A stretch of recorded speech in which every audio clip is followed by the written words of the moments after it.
1 Corinthians chapter 13. Though I speak with the tongues of men and angels, and have not charity, I am become a sounding brass or a tinkling cymbal.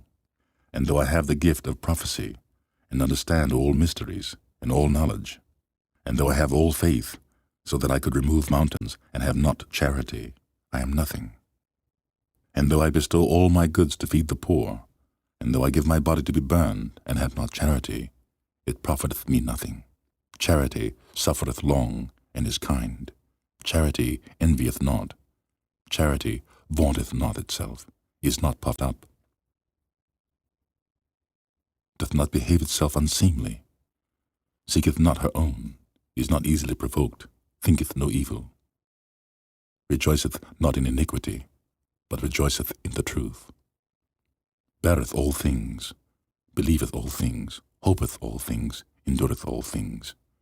Charity never faileth, but whether there be prophecies, they shall fail. Whether there be tongues, they shall cease. Whether there be knowledge, it shall vanish away.